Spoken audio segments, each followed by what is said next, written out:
자, 시작하기 전에요. 늘 드리는 말씀이지만 정말 중요하니까 다시 한번 짚고 갈게요.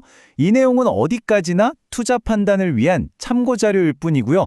모든 투자에 대한 최종 결정과 책임은 투자자 본인에게 있다는 점 꼭 기억해 주시기 바랍니다. 자, 화면에 보이는 이 숫자 5.3조 원. 와, 정말 어마어마하죠? 근데요, 여러분, 솔직히 한번 여쭤볼게요. 2026년을 바라보는 지금 아직도 이런 헤드라인 숫자만 보고 바이오 주식 덜컥 사고 계시진 않나요? 제 20년 경험상 시장이 이런 숫자에 열광하고 막 흥분할 때 그때가 사실은 제일 조심해야 할 때더라고요. 네, 주식으로 세상 이야기에 오신 걸 환영합니다. 그래서 오늘 시장을 정말 뜨겁게 달궜던 삼천당 제약의 5.3조 원 계약, 이 화려한 포장지 안에 과연 뭐가 들어있는지 오늘 저와 함께 기관 투자자의 날카로운 시선으로 한번 제대로 발란해 보겠습니다. 자, 오늘 우리가 살펴볼 순서는 이렇습니다. 첫째, 5.3조 계약, 이거 진짜 마법인지 한번 보고요. 둘째, 그 숫자 뒤에 숨어있는 진짜 기술적 해자, 즉 경쟁력을 파헤쳐 볼 겁니다. 그리고 셋째, 기관 투자자들은 어떤 리스크를 보고 있는지 현미경으로 들여다본 다음에 마지막으로 제일 중요한 거죠. 그래서 우린 이걸 사야 되나 말아야 되나 실전 전략까지 딱 정리해 드릴게요. 자, 그럼 첫 번째 이야기부터 시작해보죠. 모든 논란과 기대가 바로 여기서 시작됐잖아요. 도대체 이 5.3조 원이라는 숫자, 이게 진짜 손에 잡히는 마법 같은 건지 아니면 그냥 눈앞에서 아른거리다 사라질 신기루 같은 마술인지 한번 들어가 보겠습니다. 자, 화면 한번 보시죠. 바로 이게 모든 문제의 핵심입니다. 언론에서는 막 5.3조 원 잭팟 이렇게 떠들썩하게 보도가 됐는데 정작 한국거래소에 올라온 공식 공시를 뜯어보니까요. 확정된 계약금이 3천만 유로, 우리 돈으로 따지면 약 508억 원이라는 거죠. 이 엄청난 차이, 바로 여기서부터 투자자들의 신뢰에 금이 가기 시작한 겁니다. 아니 그럼 왜 이렇게 말도 안 되는 차이가 나는 걸까요? 회사 쪽 설명은 이렇습니다.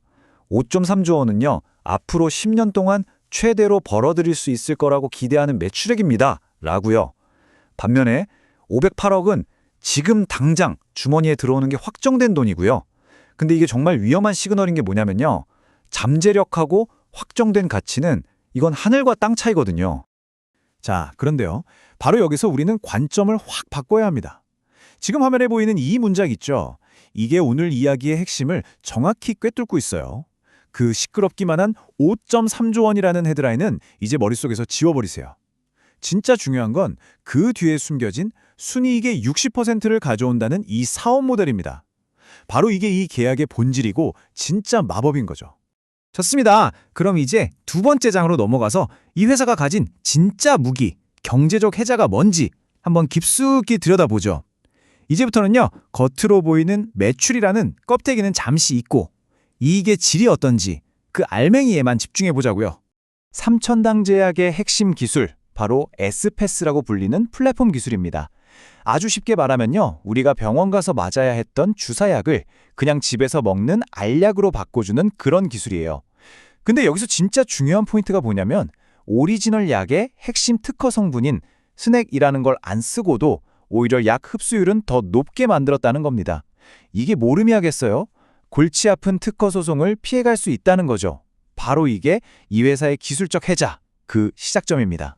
그리고 이 기가 막힌 기술을 가지고 정말 똑똑한 사업 모델을 만들어냈어요. 바로 순이익 60% 분배 모델입니다. 이게 그냥 기술 한번 팔고 라이센스비 받는 그런 일회성 장사가 아니에요.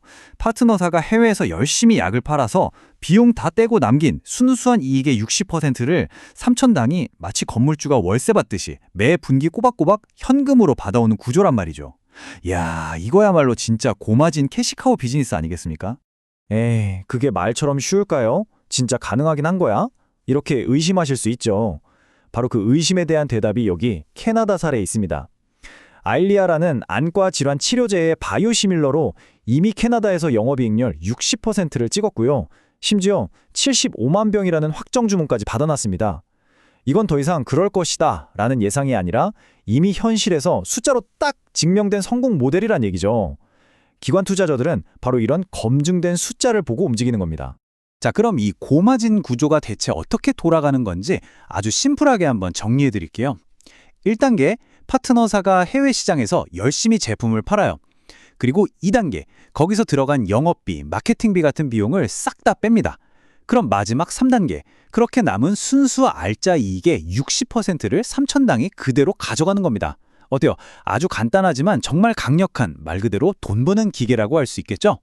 자, 이제 세 번째 파트입니다. 지금까지 우리가 장밋빛 미래, 희망 회로를 좀 돌려봤다면 이제는 정신 바짝 차리고 차가운 현실을 들여다볼 시간입니다. 아무리 좋은 기술, 아무리 멋진 비즈니스 모델이라도 리스크 없는 투자는 이 세상에 없거든요. 자, 그럼 기관 투자자들이 과연 어떤 현미경을 들이대고 이 회사의 리스크를 샅샅이 훑어보고 있는지 같이 한번 살펴보겠습니다. 핵심 리스크는 크게 세 가지로 볼 수 있습니다. 첫 번째, 공시 신뢰도 문제. 이건 연기금 같은 큰 손들이 제일 싫어하는 소위 말하는 거버넌스 리스크죠. 이런 논란 한번 터지면 큰 자금은 일단 뒤도 안 돌아보고 빠져나갑니다. 두 번째, 에스페스 특허가 과연 튼튼한가? 이건 그냥 법정 다툼 수준이 아니에요. 노보노디스크 같은 글로벌 공룡과 싸워서 만약에 진다? 그럼 이 사업 모델 전체가 뿌리째 흔들릴 수 있는 그야말로 회사의 생존이 걸린 문제입니다. 마지막으로 치열한 글로벌 경쟁이죠. 이미 시장에는 셀트리온, 삼성 바이오에피스 같은 막강한 경쟁자들이 버티고 있잖아요. 이들과의 전쟁에서 어떻게 살아남을 것인가? 바로 이 세 가지를 우리는 앞으로 계속 눈에 불을 켜고 추적해야 합니다. 솔직히 말씀드리면요. 이런 식으로 일단 보도자료부터 뻥 터트리는 거. 제가 2000년대 초반 닷컴 버블 때 주니어 시절에 정말 지겹게 봤던 패턴입니다. 일단 꿈과 희망을 잔뜩 팔아서 주가부터 띄우는 거죠. 그리고 그 회사들 대부분은 거품이 꺼지면서 역사 속으로 사라졌습니다. 그렇기 때문에 진짜 중요한 질문은 바로 이겁니다. 과연 삼천당은 그때 그 기업들과 다를 것인가? 진짜 실적으로 증명해낼 수 있을 것인가? 특허 분쟁 리스크에 대해서 조금만 더 깊게 들어가 볼게요. 사실 법적 다툼이라는 건 언제나 불확실성이 크죠. 누가 이길지 장담할 수 없어요. 하지만 삼천당에게는 아주 강력한 방패막이가 하나 있습니다. 바로 압도적인 원가 경쟁력이에요. 이 에스페스 기술로 만든 약의 원가가 최종 판매가의 10% 수준밖에 안 된다는 분석이 있더군요. 파트너사 입장에서는 어떨까요? 소송 리스크 좀 있어도 이 정도 마진이면 무조건 해야지. 이런 계산이 서는 거죠. 이게 바로 돈 앞에서 움직이는 비즈니스의 냉정한 현실입니다. 자, 이제 드디어 마지막 네 번째 파트입니다. 지금까지 우리가 함께 분석한 내용들을 전부 모아서 그래서 결론이 뭔데? 지금 우리는 어떻게 해야 하는데? 가장 현실적인 투자 전략을 한번 짜보도록 하겠습니다. 이 회사를 제대로 이해하려면요. 이 타임라인을 보셔야 합니다. 과거의 삼천당은 그냥 안약 잘 만드는 견실한 국내 제약사였죠. 하지만 지금은 어떻습니까? 캐나다에서 실제로 돈을 벌어오면서 자기 사업 모델을 증명하고 흑자 전환을 눈앞에 둔 바로 그 변곡점의 한가운데 서 있습니다. 그리고 앞으로는 주사제를 알약으로 바꾸는 글로벌 플랫폼 기업으로 완전히 탈바꿈하겠다는 큰 그림을 그리고 있죠. 이건 단기적인 뉴스에 흔들릴 테마가 아니라 회사의 DNA 자체가 바뀌는 아주 긴 호흡으로 봐야 하는 스토리라는 겁니다. 자, 그렇다면 우리 같은 실전 투자자들은 어떻게 대응해야 할까요? 제가 단 4가지로 정리해 드릴게요. 첫째, 제발 일희일비하지 마세요. 오늘 오르고 내리는 단기 주가에 목맬 게 아니라 회사가 약속했던 것들을 실제로 해내고 있는지 그 실행력에 집중해야 합니다. 둘째, 우리가 체크해야 할 데이터는 딱 정해져 있습니다.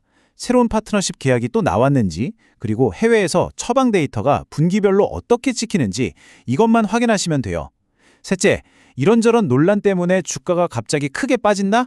그럴 때는 오히려 공포에 팔 게 아니라 좋은 가격에 나눠 담을 수 있는 기회로 역발상해야 합니다.